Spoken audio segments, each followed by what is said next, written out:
After an assassin killed Charlie Kirk for his ostensibly hateful views, millions began grieving, but a bunch of others took the opportunity to vent their spleen against Charlie Kirk's conservative ideas and even mocked the grievers.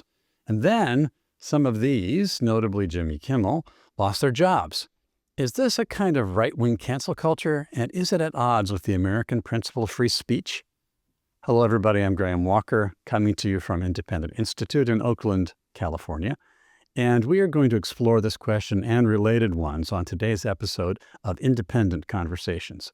I'm joined today by my colleagues Philip Magnus and Williamson Evers.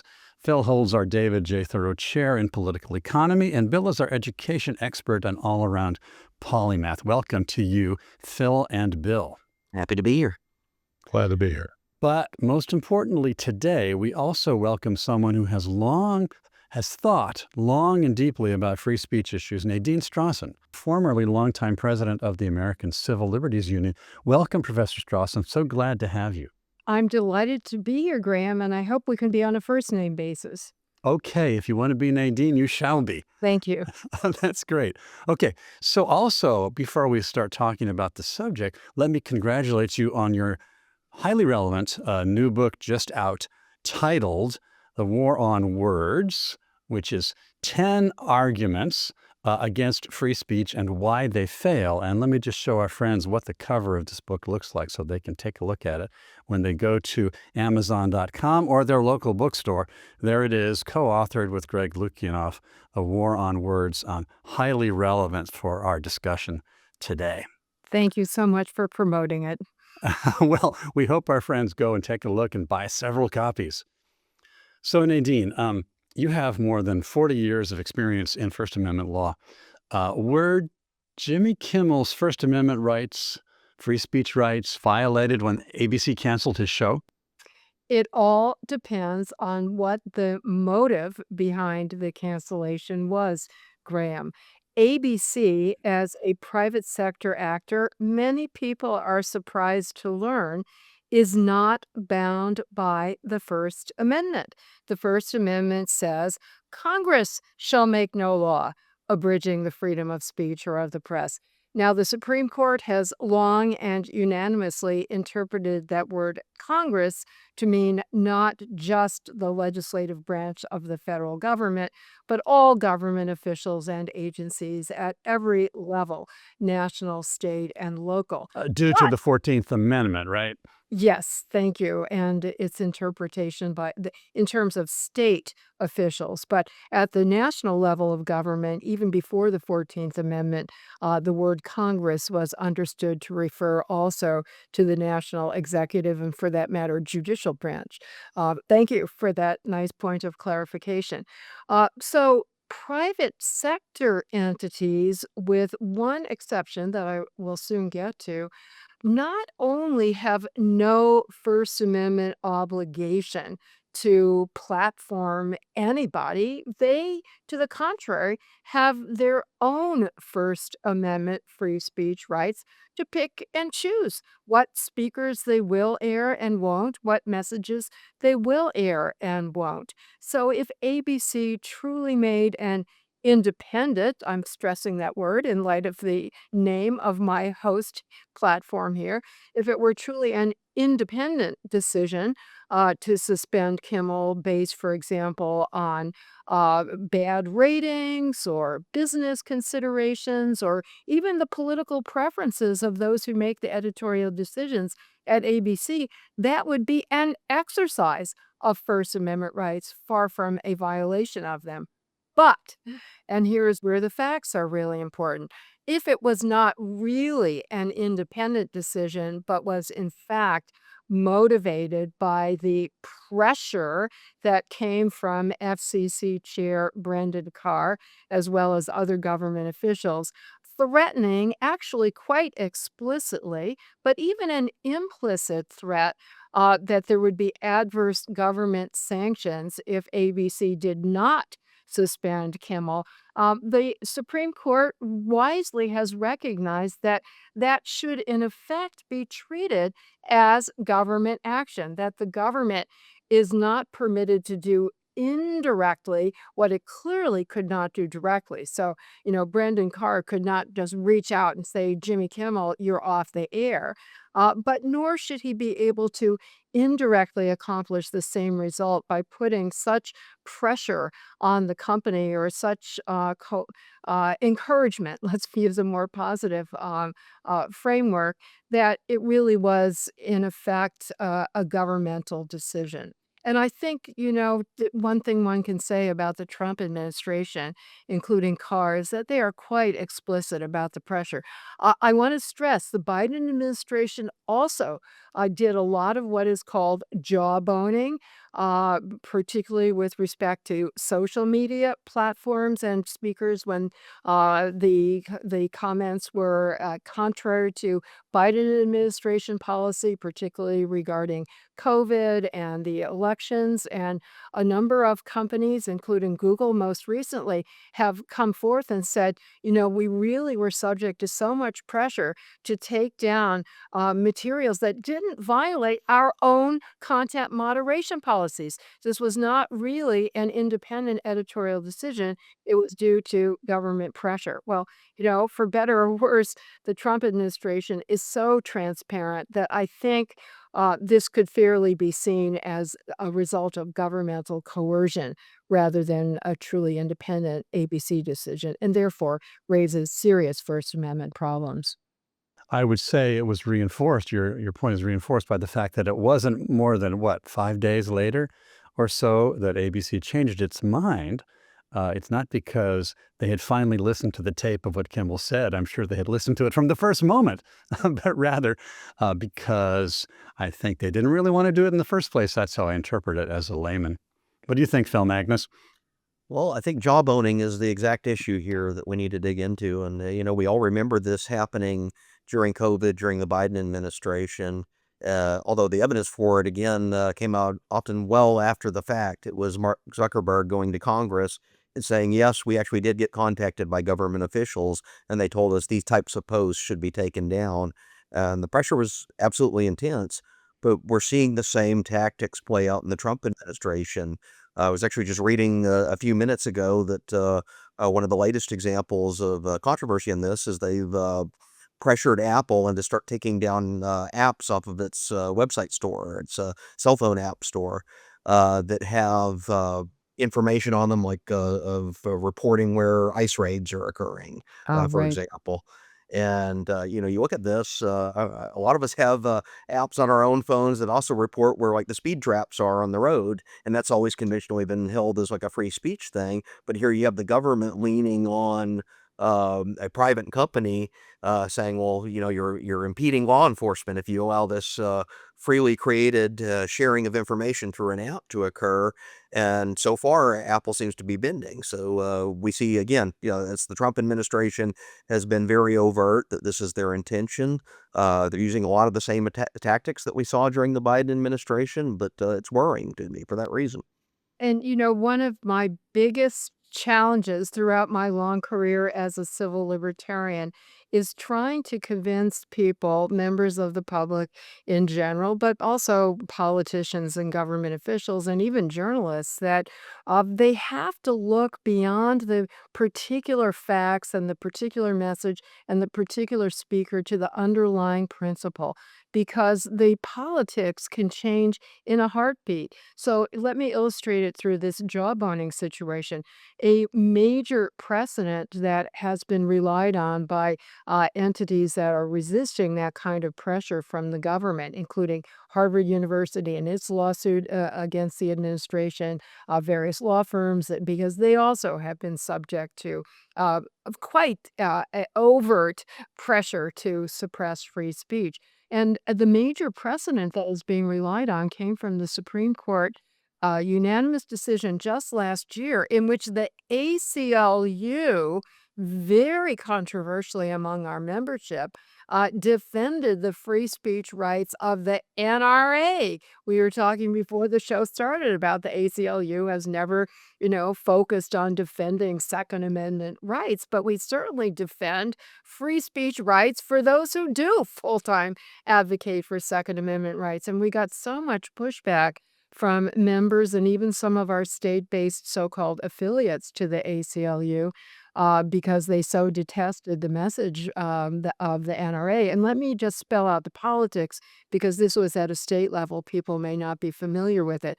The case came from the Cuomo Democratic gubernatorial administration in New York State, which was very anti-NRA and, anti-gun owners' rights. And a top official in that administration who had a great deal of regulatory power over the financial sector, banking and insurance companies and so forth, put pressure on them that they would, hinted that they quite strongly that they would be subject to adverse regulatory actions if they did not cease doing business or strike the double negatives unless they stopped doing business with the NRA. And, I had to explain to so many of my liberal friends, how can the ACLU defend the NRA? And I said, look, if the Cuomo administration can do that to the NRA, the DeSantis administration can do it to the ACLU itself. And now we have the Trump administration doing it to its critics.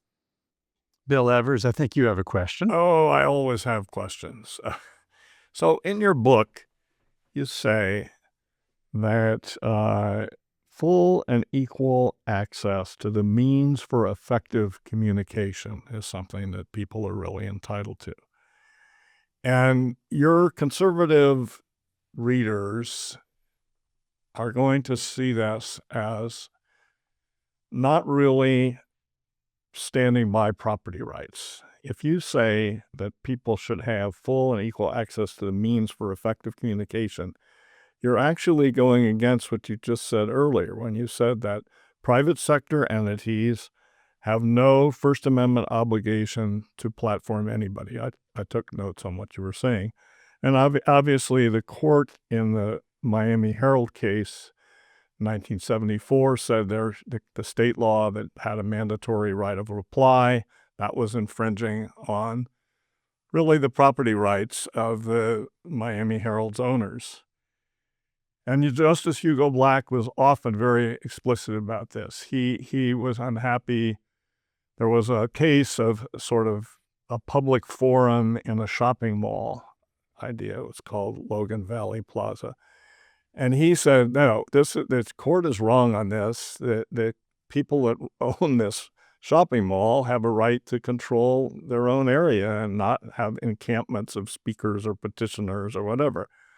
And he famously also argued that the heckler's veto thing that's a major part of your book, and in a sense, one of the most timely aspects of your book is you treat assassination as an extreme form of heckler's veto. Anyway, I just think that your conservative readers are going to be dismayed at the absence of private property analysis in there Oh, when yeah, it's Bill. often extremely appropriate, Yeah. and people like Hugo Black have used it explicitly. Yeah. Oh, thank you so much. That is an ambiguity that never even occurred to me. I would never advocate requiring private platforms of any sort to be open to the public for speech. What I was urging, and this is a big part of FIRE's work as well as my own advocacy, is that we have to search for civil society measures, cultural measures, educational measures, private sector actions that will promote free speech. It's not only a matter of government law and government coercion. And I'm sorry that that created the wrong implication that I was seeking government mandated access. Not at all, just Well, encouraging. the phrasing is, people are entitled to full and equal access to the But means of not as a effective legal, communication. not Uh, as a legal Okay. right. I see I that as, understand. You're yeah, hoping yeah. that we have a culture that encourages that. Exactly, Okay. exactly. And just So as I would oppose, government measures to stifle cancel culture, I hope that civil society will itself discourage reject it. cancel Right. culture. And adopt a free speech culture. Let me give you one even more current example, Bill. Maybe you were going to get to it. And that is the recent decision by the Supreme Court in the net choice case, where the ACLU joined, to the best of my knowledge, with a whole free speech community, rejecting efforts by government. In this case, it was one law from Texas and one from Florida that were seeking to constrain content moderation decisions by platforms, or put affirmatively requiring them Right. to host certain expression that they had chosen not to. Section Absolutely contrary 230 to First things Amendment. too. And yeah, and the Supreme Court agreed with that, with quite an ideological spectrum of justices agreeing, fortunately. And I oppose the so-called fairness doctrine that used to exist on Right. broadcast media. And I have to tell you, very, very often when I'm speaking in college audiences, they'll say, "Oh, shouldn't we have a fairness doctrine for the internet?" I mean, it sounds And so and you good, and you right? get this from liberal and conservative students. Exactly. It's not Yes. just one side or the other that think Yes. this.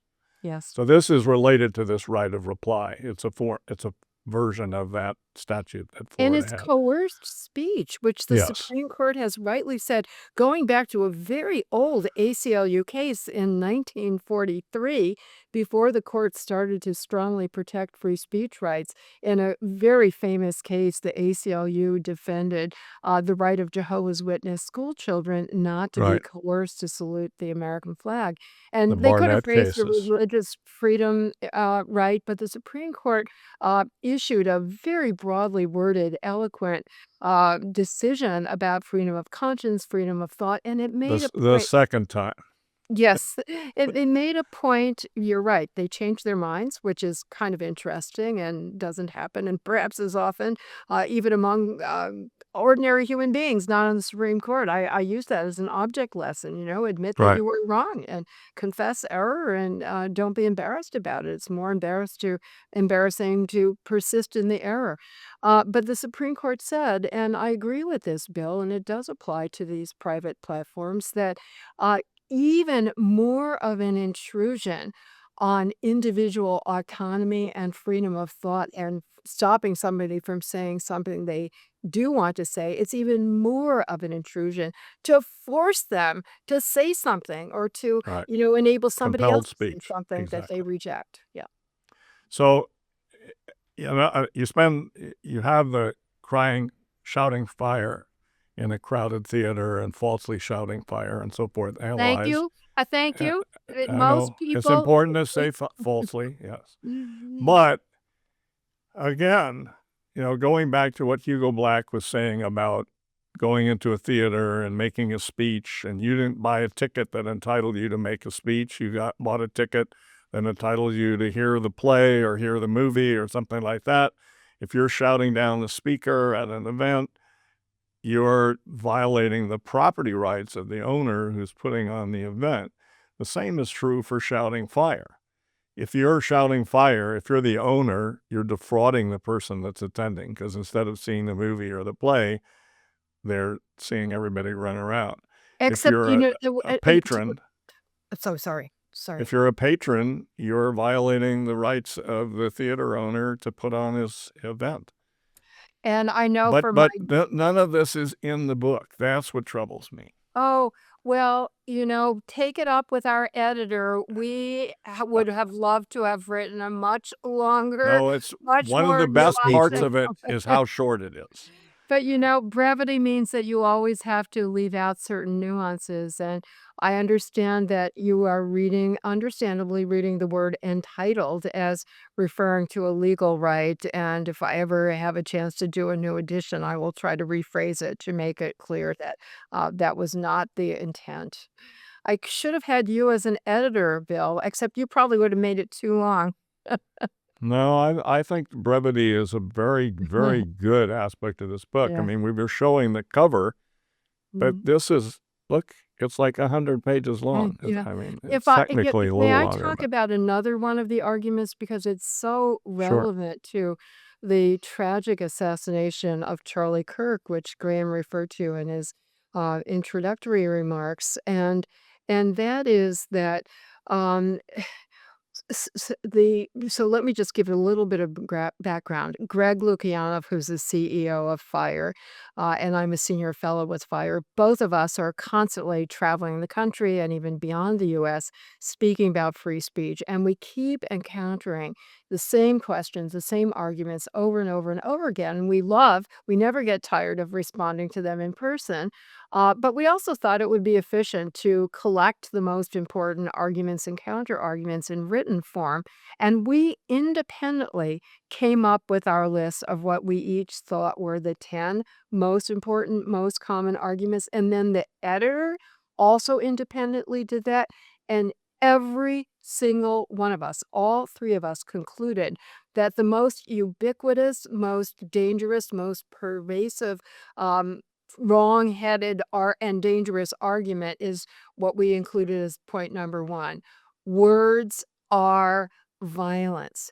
Sadly, surveys show this is not just a figure of speech. Students really believe that words are violence, and therefore, it is sadly not shocking that many students believe that actual violence is justified in order to silence words that they perceive as violence, so-called hate speech or extremist speech. In fact, FIRE's most recent of about 6 years now of annual surveys of college students, the largest ever done, just came out it came out the day before Kirk was assassinated on September 9th.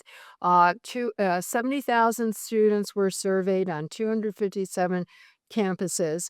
And it was shocking that a full 34% said that violence is at least sometimes justified to silence a speaker whose ideas you disagree with.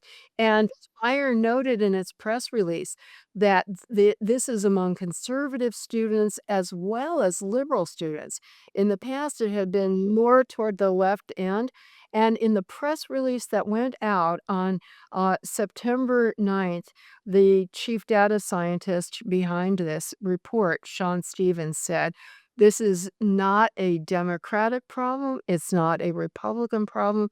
It's an American problem. And then the next day, Kirk is assassinated. So we have to that's an argument that is not only wrong, it's an argument that is truly dangerous. Not that I would censor it, of course, but I want us to Well, explain to people why it's dangerous. it's interesting that, I mean, obviously this, we all know, and before this in advanced preparation, we looked at a ton of articles that discuss this words are violence thing. But it's interesting, right after Kirk was assassinated, there's a philosopher who's a classical liberal named Jason Brennan, and he put on Facebook, one of the central tenets of classical liberalism is that words aren't violence.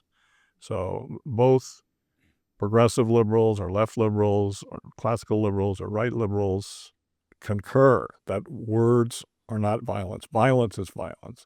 Physical Well, violence and the threat of it is violence. words are the antithesis of violence, right? I mean, they're the alternative way to resolve disputes. And now it is true, and I do have to, and this segues into the pressure that is coming from individual citizens, but also from government officials, including J.D. Vance, of castigating and seeking to punish in various ways people that they see as celebrating Kirk's murder and somehow treating that as if it were an actual contributory factor and so I think it's really important to stress the very but appropriately limited extent to which speech that has some connection to violence can be punished. It has to be a very tight and direct connection. The most important precedent here is another ACLU case, I'm proud to say, Brandenburg versus Ohio from 1969, decided unanimously. Every single justice since then has reaffirmed it. I mean, the general public might not support it, but the court is unanimous. And in that case, the Supreme Court said even advocacy of violence or lawlessness is constitutionally protected. For it to cross the line, there are a whole host of standards that have to be satisfied, which is that the speaker has to intentionally incite, and the word incite is used as distinguished from advocate, imminent violence or lawlessness that is likely to actually happen imminently. It's a tough standard, but an appropriately tough standard. Before that, we had a standard that allowed punishment of speech when there was a much looser, more nebulous speculative connection between the words and the violence, and it's still used in many, many other countries, with leading to enormous censorship. It's usually called the bad tendency test. Even if words don't directly, imminently incite violence, if the words have a tendency to perhaps at some point in the future lead to potential violence, then they can be censored.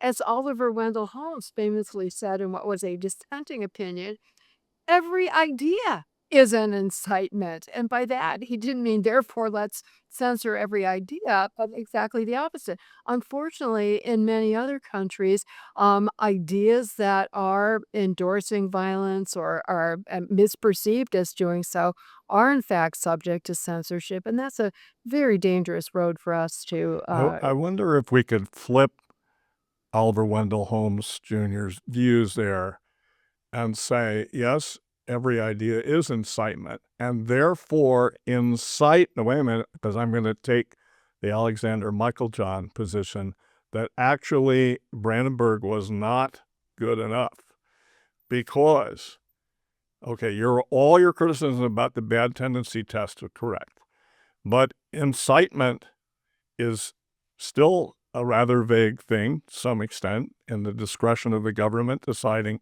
This is what Michaeljohn feared, that the line between advocacy and incitement is blurred, and I say, go do something, go, tear down the bakers because their prices are too high or whatever. You, the listener, have free will. You don't have to do that. You can stand where you are and let other people go over and attack the baker. They're the guilty people, not the speaker. And so unless you're part of a criminal organization and the Mafia Don is saying, go kill Guido, okay, that's not advocacy, that's not incitement, that's part of a structured hierarchical situation. So despite the ACLU and your books basically being satisfied with the Brandenburg test, it actually allows for a fair amount of government leeway. And, remember what the clear and present danger was supposedly people handing out leaflets saying, don't comply with the military draft. I mean, the whole Vietnam War period was people handing out, clear and present danger, emergency, and incitement are all actually too vague. It's true that any legal standard gives some discretion to the government. In practice, I am happy to say that the Brandenburg test has been extremely strictly enforced and almost never satisfied, which leads to a lot of people complaining about it for the opposite reason. But it's completely different, I agree, from the bad history that we have with the clear and present danger test, which was applied to non-clear, non-present, non-dangerous situations, It which was is it why. was taken out of tort law.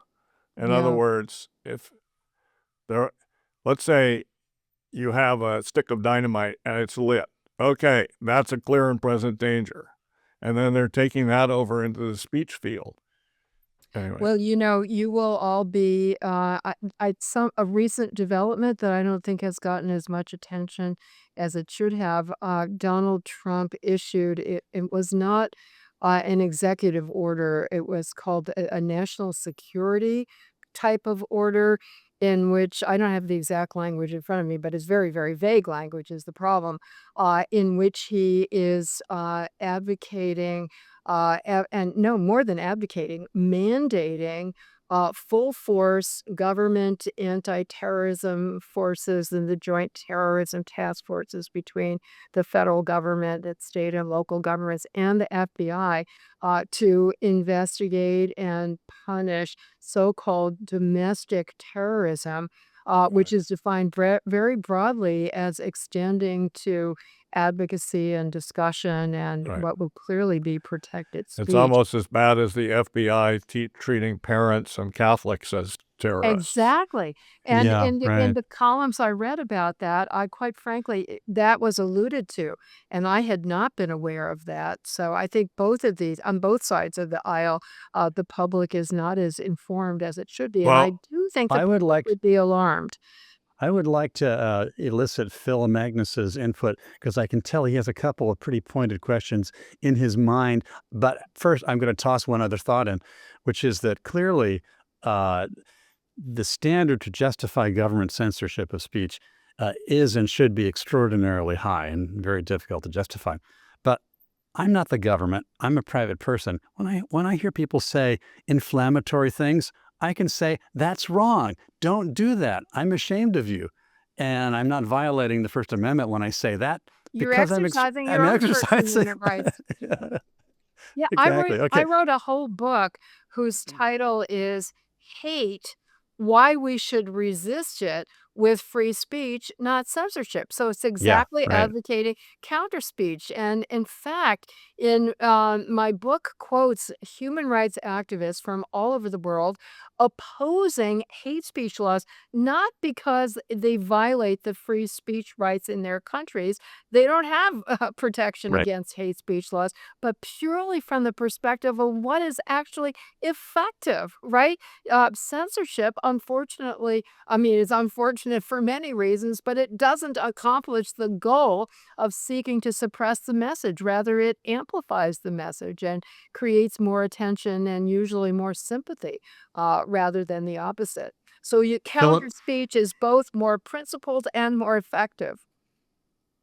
Yeah, that's exactly. I wanted to, well, I guess first off, just an observation. I read that same order or directive that Trump gave to law enforcement, and it had all these vague, basically political stances that were described as supposedly terroristic. And one of them was anti-capitalism.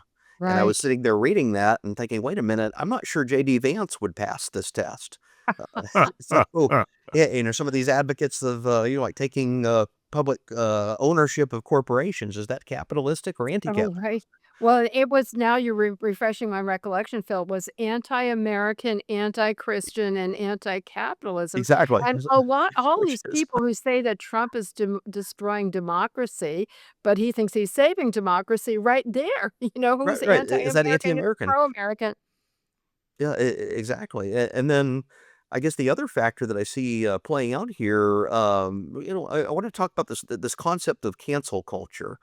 The notion not only that government is leaning on private entities to job own or restrict free speech, but also like this mob mentality. And I think it gets more to the ethos of a society that respects free speech. And of course, we heard all about it during kind of the Biden years and some of the peak of wokeness, of cancel culture being directed at someone who said something crass or inappropriate on the right, but not illegal. And let's go after their jobs. Let's try to get them fired. And I'm seeing some of the same tendencies emerged in the wake of Charlie Kirk's assassination, where, one of the most absurd one, there was a social media campaign I saw to get the manager of like a fast food chain in Florida fired because his wife posted something negative about Charlie Kirk on Facebook. And then you're also seeing that certainly it's spilled over into universities and public school teachers who may have said something extremely crass and condemnation worthy on their social media feeds, but not illegal. and yet the mob is coming for them, including some people of the same exact mob that complained 3 or 4 years ago when similar cancellation was directed at them. And I just wanted to get your thoughts on that, and where do the legal lines fall? What's the philosophical dimension of it? And, how do we revive this culture of free speech in addition to the legal norm?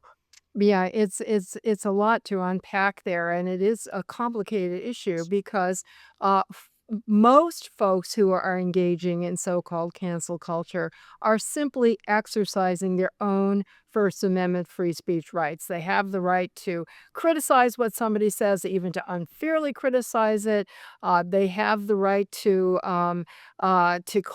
advocate that the person be punished, including disproportionately and too harshly punished. That is their free speech right. If, however, they are being egged on by government officials, it becomes a little bit similar to the jawboning situation that we talked about earlier. And what we have seen is I've been most closely following the university situation where even tenured professors have been suspended or fired.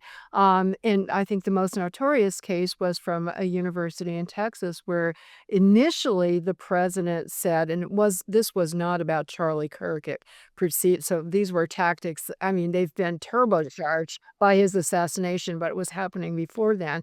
This was on so-called gender ideology, and the student who was complaining and trying to get her professor fired. At first, the president of the university said, "Well, that's not going to happen." And then a call comes from a powerful state government official saying, "You better do it, or there'll be adverse consequences for your university." And suddenly, not only is the faculty member fired, but so is her dean and the chair of her department. And I think to my knowledge, the most senior government official at the national level who's been, let's say, jawboning on the Charlie Kirk issue is J.D. Vance, who has urged people to ferret out examples of a disrespectful or insufficiently respectful statement, and to cause a campaign to call their employer and pressure them to be fired. This gets back to another issue. These are so interrelated. We talked about the heckler's veto. The Supreme Court has said that government may not use as a justification for censoring speech the fact that other people, the hecklers who dislike the message, are complaining about it, even threatening violence. The Supreme Court said government has to respond by preventing the violence and protecting the speaker and the willing audience members. Let's not forget they have a free speech right, a First Amendment right to hear the speaker. Well, this is kind of leading to a heckler's veto situation that is worse yet, being fomented by government officials. So deeply distressing. But getting back to your excellent point earlier, Bill, I would never, sorry, both of you, all three of you have made relevant points here. Bill, I would never advocate any kind of government punishment of private people who are engaging in cancel culture. I would simply urge all of us to exercise self restraint. When I wrote my book about hate speech and was advocating counter speech, it was really before this cancel culture had blossomed. And I remember seeing a headline of an op ed written by one of my colleagues in the free speech movement, Suzanne Nossel, who was then head of PEN America. And the headline of her column was, "When does counter speech go too far?" And I kind of did a double take. And she was not advocating censorship, but just self restraint. If what we are trying to do is encourage a free speech culture, of course, we want people to vigorously disagree and vehemently express their viewpoint, but not so vehemently that it results in intimidation and silencing, which is exactly the opposite of what we want to occur. So all of this comes back to education, information, creating and I've would think that conservatives, in the classic traditional sense, would welcome this civil society emphasis. We're not asking for government solutions. We are asking those of us in the private sector and civil society and education and parents and community organizations, religious organizations, all of the cultural civic institutions to inculcate values of vigorous speaking, but respectful listening and conversation. So one of the innovative aspects of your book with Greg is a stated desire to lessen the focus on the marketplace of ideas metaphor, put it at a lower level of importance. And Greg is also introducing an idea of information gathering and dispersal as an alternative metaphor that he would like to elevate. So I wanted to push back a bit on this. You know, your book was written and your main audience is sort of the open-minded, progressive, and liberal who's thinking of joining cancel culture or thinking of shouting down the speaker or thinking of deplatforming the speaker. You really weren't thinking of, the right wing is going to start adopting this when you wrote it. So, but one thing is that the marketplace of ideas, which, as you correctly point out, in Holmes's metaphor, doesn't guarantee the truth will emerge. It's just saying it's a process and it's going to have a tendency along these lines. And the same is true with information gathering by people that are trying to discover what's going on. I think Greg is a bit of a philosophical skeptic. In other words, he's saying we can never know the truth. It's sort of a pretty strong statement there. But anyway, that's his shtick, which I think is a bit pessimistic. But he's right about he borrows ideas from Karl Popper, who had this idea that in science we make progress by making testable, falsifiable hypotheses, and then we go after them, and we have a community of people that are all trying to see what's really going on. And anyway, so that's kind of what he's liking. Now, the thing that's kind of peculiar also to a conservative or a libertarian is that these ideas about information are famously part of a paper by F.A. Hayek, the Nobel laureate in economics. He wrote a paper in the 1940s called The Use of Knowledge in Society. When Jimmy Wales co-founded Wikipedia, he said, I read The Use of Knowledge in Society when I was an undergraduate about how knowledge is dispersed. This is just exactly what Greg is saying when he's saying, we shouldn't have top-down control of knowledge. It needs to bubble up through contesting and endeavoring and so forth. And he praises Meta, but not X, which actually instituted it first, for community notes as a better way of fact-checking. This, again, is an illustration of Hayek's idea about the dispersal of knowledge rather than central plan type. Anyway, so there's a richness and a depth that could be there, and as well as an appeal to a conservative reader, if Hayek had been cited and used. In fact, I didn't see a single conservative cited in the book. It's so interesting, Bill, because I am not a philosopher. I have never even studied philosophy. And so I have read John Stuart Mill. Maybe I Yeah. alluded to Mill, but to the best of my He's in knowledge, there. I'm There's a very basically, good, one of the best parts of this book. It has several extremely wonderful things in it, but there's like 2 pages summarizing John Stuart Mill's argument in his essay on liberty.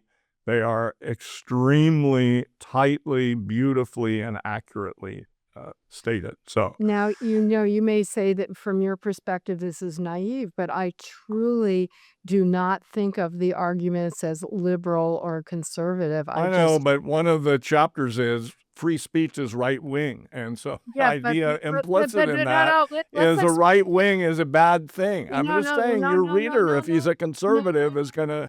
no. Let's be very clear to your readers. We are responding It's to in the there. most I common know, I know, I arguments know. we get, But and but we I have now, but now, post Charlie Kirk, it's the right wingers are saying, "Oh, free speech is is left wing," I and would you don't have that parallel in there. yeah, okay, so we have to write another book. Need more space again.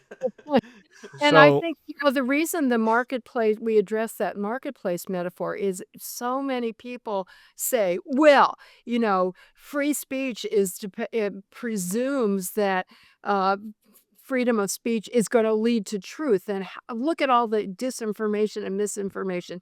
Doesn't that show that free speech is failing and therefore it shouldn't be protected? And that's why obviously, important we say that overstates what Holmes was yeah, saying, and there are many other independently sufficient rationales for free speech.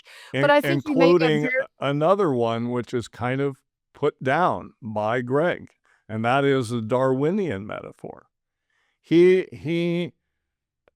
says that he kind of tags the marketplace of ideas metaphor as Darwinian, as if that's bad, which is kind of weird coming from what I think he probably believes in Darwinian natural selection. And famously, Richard Dawkins, back in 1976, argued that we can think of cultural artifacts, which he calls memes, which is where we get the Right. word for meme that's in social media these days, from Dawkins. But he says we should consider ideas, cultural artifacts, cultural units as proceeding in a way that's evolving and is being transmitted analogous to, again, it's a metaphor. All these things are metaphors. They're imperfect.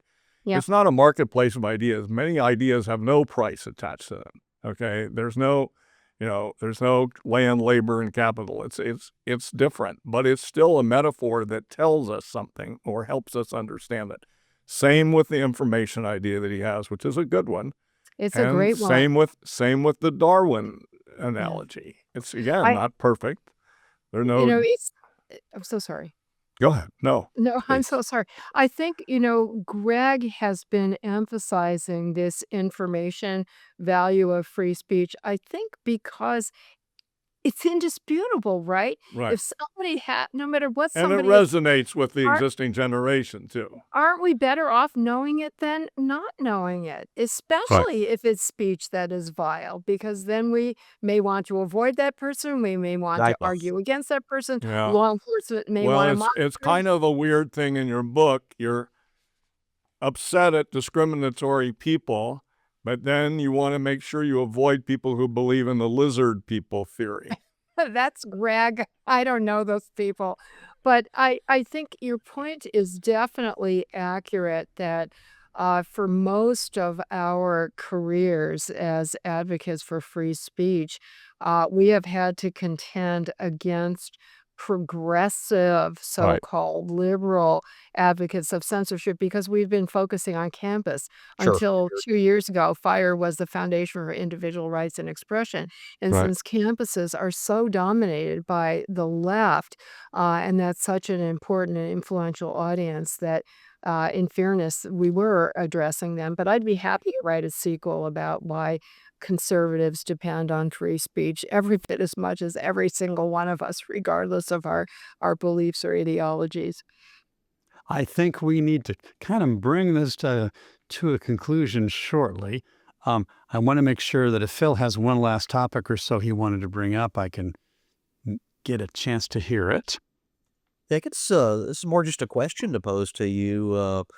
How do we restore the norms of free speech? And I go back to look at the survey that FIRE released and other survey data showing both the left and right are in various ways turning against what I think for generations we took for granted as an American constitutional norm.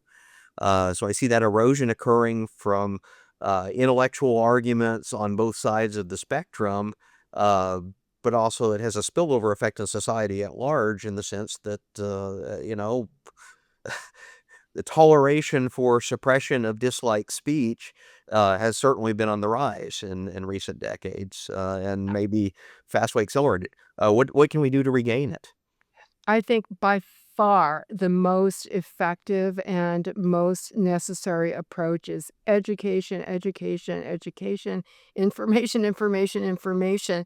And let me amplify on that a bit. I alluded earlier to the fact that the U.S. Supreme Court, for all of its ideological diversity, for all of its strong disagreements and narrowly split votes on many constitutional issues, has by and large been unanimous or near unanimous in upholding freedom for even the most controversial speech that, unfortunately, opinion polls show that most Americans don't think should be supported. And so I asked myself, how can you explain the difference between the court's speech protective attitude on the one hand and the public saying we support free speech in general, and wanting to make exception for hate speech, extremist speech, disinformation, and so forth. And one clear answer is that the justices have legal knowledge.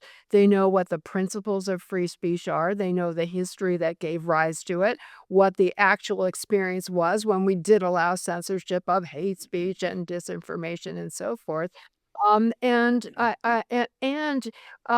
the actual principles of free speech are really commonsensical, as opposed to this caricatured, distorted version that is usually held up by the critics of free speech, who are forever saying, "Oh, free speech is ridiculously absolute, and you free speech advocates in the Supreme Court never recognize any limits at all to free speech, and you never even recognize that speech can do any harm." All of that is absolutely wrong. Free speech is appropriately subject to some limits. Maybe some of the limits that we have are not appropriate, Bill, but it's certainly not absolute with no exceptions. And we have to make sure that people understand not only the principles of free speech, but that are educated in how to exercise them in a responsible way, as I said earlier, which means not only learning to articulate their own ideas, but to listen to other people. What are the principles and methodologies and habits of mind for critical inquiry and for promoting viewpoint diversity and vigorous but civil constructive discourse. Fortunately, there are a huge number of educational initiatives, both in the schools and from various civil society organizations, many online resources, and starting as it must at the earliest ages of education. And let me say another major target audience are education schools, which unfortunately surveys show are populated by people who are extremely hostile to free speech. We have to change that somehow. Hmm. I would say, in some ways, one of my takeaways from listening to you, Nadine, is that there should be almost no governmental or legal limits imposed on free speech, but that leaves a huge space for moral limits on free speech, which are not enforced by violence, by the state, or anybody else. People seem to underestimate the significance of moral limits on one's own free speech. That's pretty significant. And you've summarized some complexities for us. I'm very grateful for the time you've taken today. Seems to me that, especially with Bill Evers's interesting critiques and so forth, I think this discussion is going to make people want to read the book even more than before. So just as a reminder, here is what the book looks like. It's The War on Words by Greg Lukianoff and Nadine Strossen, 10 Arguments Against Free Speech and Why They Fail. Obviously, if we could talk about this book this much in depth today, think how interesting it would be if you bought it and read it for yourself. So I invite our friends to take a look. And I'm just stopping finally at the end. Do you, Nadine Strossen, have any final summary comments you'd like to make before we say goodbye to our friends?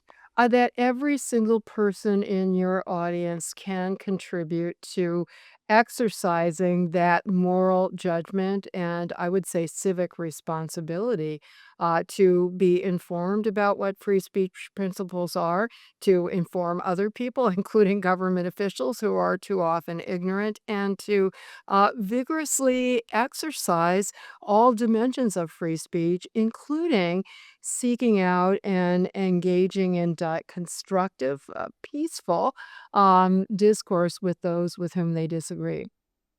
Absolutely. Well, let me just offer my thanks, first of all, to Bill Evers and Phil Magnus. Appreciate your comments and participation, especially to Nadine Strossen. Very grateful for you taking the time. Thank you for writing the book, and thank you to all of our friends who've joined us I for the. wanted to just close by also saying I really like the book, despite having all these intellectual criticisms. Every I word can always be improved. not only excellent treatment of John Stuart Mill, but also of the topic of disinformation, extremely well discussed, and the question of speech codes being in effect in Weimar Germany while the Nazis were rising. So all these people that want speech codes and speech regulations, they had very It doesn't work. stringent speech codes in Weimar Germany as the National Socialists were rising, and many National Socialist political figures and editors were put in jail. So the people who think that's going to work to somehow bring civility that example tells against them. And that's a great coverage that you never see anywhere. Thank you for that comment, Bill. And again, thank you to our friends for joining us. I just would recommend to any of our viewers and listeners that you can go at any time to our website, independent.org, and you're going to find this video and others of comparable interest and a treasure trove of pretty in-depth studies of a lot of public issues. So visit us at independent.org, and please join us again on the next episode of Independent Conversations. Thanks, everybody. Take care.